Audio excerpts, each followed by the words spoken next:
Right, good morning, students, and today we are starting with the sixth chapter from your text, The First Flight, the chapter titled The 100 Dresses, Part 2. Now, in chapter 5, we did The 100 Dresses, Part 1. So, this story, the sixth chapter, is a continuation of the fifth chapter, right? Wherein in the fifth chapter you learned about a certain girl named Wanda Petronsky who was made fun of by the other children because she was poor and that she claimed she had 100 dresses, right? So for all the details regarding the fifth chapter, you can review my last video on the 100 dresses part 1. So now we are moving on with the 100 dresses part 2. While the class was circling the room, the monitor from the principal's office brought Miss Mason a note. Miss Mason read it several times and studied it thoughtfully for a while. Then she clapped her hands. Attention, class, everyone, back to their seat. While the shuffling of feet had stopped and the room was still and quiet, Miss Mason said, I have a letter from Wanda's father that I want to read to you. Miss Mason stood there for a moment, and the silence in the room grew tense and expectant. The teacher adjusted her glasses slowly and deliberately. Her manner indicated that what was coming, this letter from Wanda's father, was a matter of great importance. Everyone listened closely as Miss Mason read a brief note. Dear teacher, my Wanda will not come to your school anymore. Jake also. Now we move away to big city. No more holler Polak. No more ask why funny name. Plenty of funny name in the big city. Yours truly, Jan Petronsky. A deep silence met the reading of this letter. Miss Mason took off her glasses, blew on them, and wiped on her soft white handkerchief. Then she put them on again and looked at the class.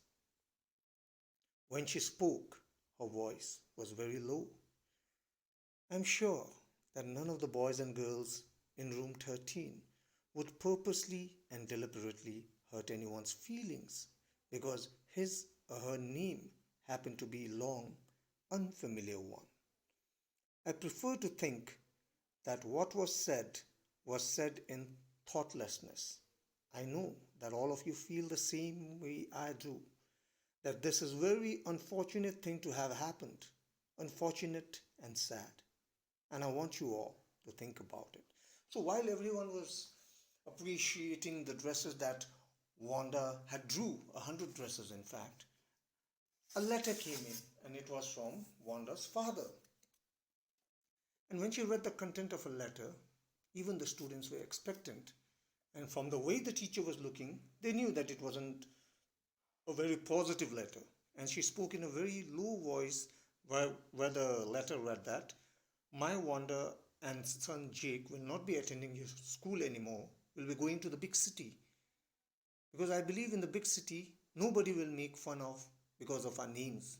Because in the big city, there are plenty of funny names. Because that is what the students used to do, right? Make fun of a name. And so, the teacher, she wiped her glasses, put them on again, and then she spoke to the students. I believe that my students of room 13 never engaged in such things as to make fun of somebody else's name.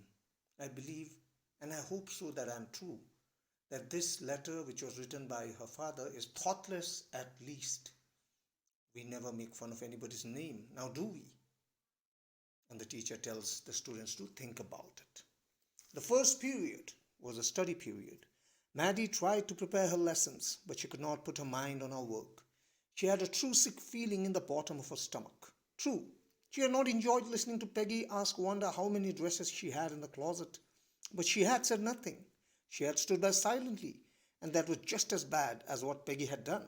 Worse, she was a coward. At least Peggy hadn't considered that they were being mean. But she, Maddie, had thought that they were doing wrong. She could put herself in Wanda's shoes. Goodness, wasn't there anything she could do? If only she could tell Wanda she hadn't meant to hurt her feelings. She turned around and stole a glance at Peggy, but Peggy did not look up. She seemed to be studying hard. Well, whether Peggy felt badly or not, Maddie, had to do something. She had to find Wanda Petronsky. Maybe she had not yet moved away. Maybe Peggy would climb the heights with her, and they would tell Wanda she had won the contest, that they thought she was smart and the 100 dresses were beautiful. Now, as the class was going on, Maddie is having regrets. All right, regret at the fact that they had been guilty of making fun of Wanda. Regret at the fact that she had not done anything to stop her, because when she compares herself to Peggy, at least Peggy thought that she wasn't doing anything wrong, right? She believed that she was doing right. But Maddie, on the other hand, she always knew that what they were doing was wrong. And so, Maddie decided to redeem herself. She thought that maybe Wanda hasn't left town yet. Maybe she's still there in her old house. Maybe I'll ask Peggy to accompany me and we can go there and we can tell her how she had won the contest. So she wanted to make amends, all right? She wanted to make things right. When school was dismissed in the afternoon, Peggy said, with pretended casualness, "Hey, let's go and see if that kid has still left town or not." So Peggy had had the same idea. Maddie glowed. Peg was really all right. So when school was dismissed, Peggy acted as if talking in a casual manner, but then one could tell that even she was concerned. Or she said, "Hey, let's go and check if Wanda has still left town or not." And so Maddie thought that, yes, Peggy is a good girl after all. The two girls hurried out of the building, up the street towards Morgan Heights, the part of town that wore a foreboding air on this kind of a November afternoon, drizzly, damp, and dismal. "Well, at least," said Peggy gruffly, "I never did call her a foreigner or make fun of her name. I never thought she had the sense to know we were making fun of her anyway. I thought she was too dumb, and gee, look how she can draw." Maggie could say nothing. All she hoped was that they would find Wanda. She wanted to tell her that they were sorry they had picked on her, and how wonderful the whole school thought she was, and please, not to move away and everybody would be nice. She and Peggy would fight anybody who was not nice. The two girls hurried on. They hoped to get to the top of the hill before dark. "I think that's where the Petronskys live," said Maddie, pointing to a little white house. A wisp of old grass stuck up here and there along the pathway like thin kittens. The house was its sparse little yard, looking shabby but clean. It reminded Maddie of Wanda's one dress, her faded blue cotton dress, shabby but clean. There was no sign of life about the house. Peggy knocked firmly on the door, but there was no answer. She and Maddie went round to the backyard and knocked there. Still, there was no answer. There was no doubt about it. The Petronsky were gone. How could they ever make amends? They turned slowly and made their way back down the hill. So after school, while they were going to Wanda's house, hoping that she was still there, Peggy was trying to justify her actions. She said things like, "Well, at least I never made fun of her name. All I did was ask her about 100 dresses, and I thought that she was a dumb girl. But boy, can she draw." So both of them actually wanted to make amends. They felt really bad after realizing how hurtful they had been towards Wanda. So they finally reached Wanda's place. It was a small white house, shabby but clean. And it reminded Peggy of Wanda's one dress that she had, the blue cotton dress, which was shabby but clean. And sadly, nobody was there. They had already left. And now they were wondering, how could they ever make amends? How could they ever make things right? How could they make Wanda realize that they were not bad girls? They were just having a bit of fun. "Well, anyway," said Peggy, "she's gone now. So what can we do? Besides, when I was asking her about all the dresses, she probably was getting good ideas for her drawings.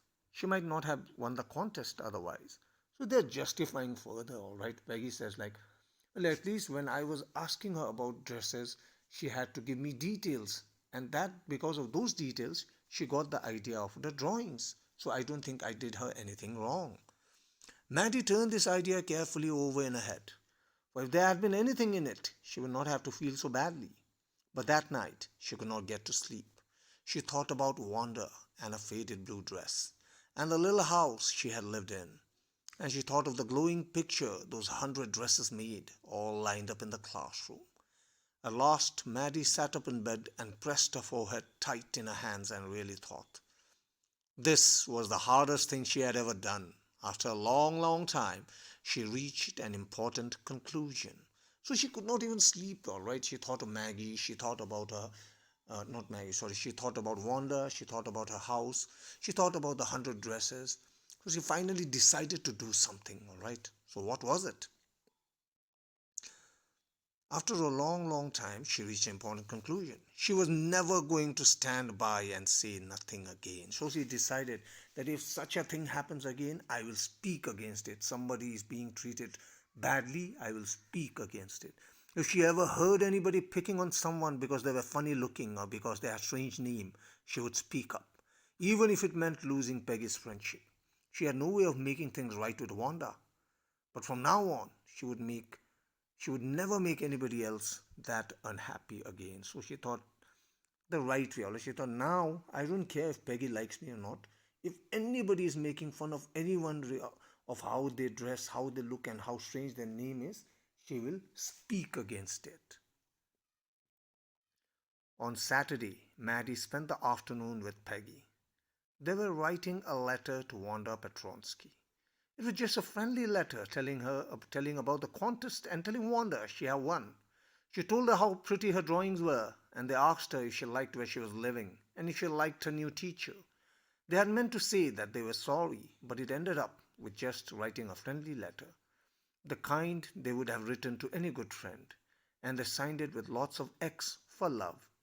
They mailed the letter to Boggins Heights, writing please forward on the envelope. Days passed and there was no answer, but the letter did not come back. So maybe Wanda had received it. Perhaps she was so hurt and angry, she was not going to answer. You could not blame her. Weeks went by and still Wanda did not answer. Peggy had begun to forget the whole business, and Maddie put herself to sleep at night making speeches about Wanda, defending her from great crowds of girls who were trying to tease with her.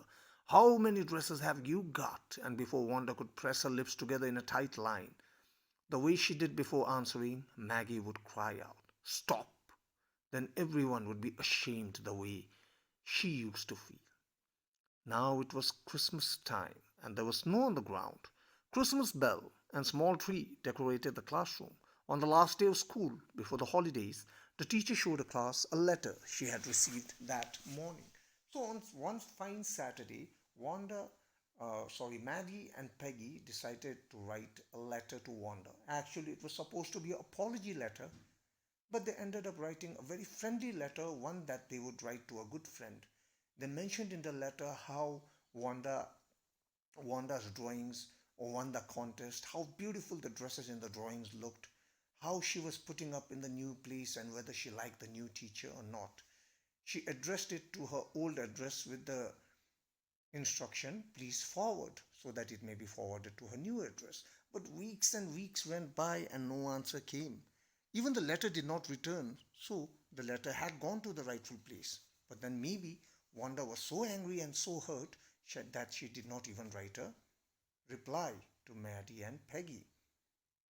So, but Peggy was sort of in terms with the episode, all right? She had done whatever had to be done. But Maddie still felt the guilt. Even now, while she was sleeping, she would see in her dream that a crowd of girls were teasing Wanda and how she was fighting. And in her dreams, unlike real life, Maddie was fighting in favor of Wanda, telling the other girls to stop teasing her. Then slowly it was near about Christmas time and it was the last day of school. And the teacher, Miss Mason, made aware to the students that she had received a letter this morning. You remember Wanda Petronsky, the gifted little artist who won the drawing contest? Well, she has written me, and I'm glad to know where she lives. because now I can send her medal. I want to read her letter to you. The class sat up with sudden interest and listened intently. So the teacher made away to the student that Wanda had actually written a letter and she was going to read the letter. And not only that, now that she has an address, the teacher will send her the medal for the contest that she had won. And as she began reading the letter, the whole class went silent and listened with deep interest. Dear Miss Mason, how are you in room 13? Please tell the girls they can keep the 100 dresses because in my new house I have 100 new ones all lined up in my closet. I would like that girl Peggy to have the drawing of the green dress with the red trimming and a friend Maddie to have the blue one. For Christmas, I miss that school and my new teacher does not equalize with you. Merry Christmas to you and everybody. Yours truly, Wanda Petronsky. On the way home from school, Maddie and Peggy held their drawings very carefully. All the houses had wreaths and hollies in the windows. Outside the grocery store, hundreds of Christmas trees were stacked. And in the window, candy peppermint sticks and cornucopias of shiny transparent paper were strung.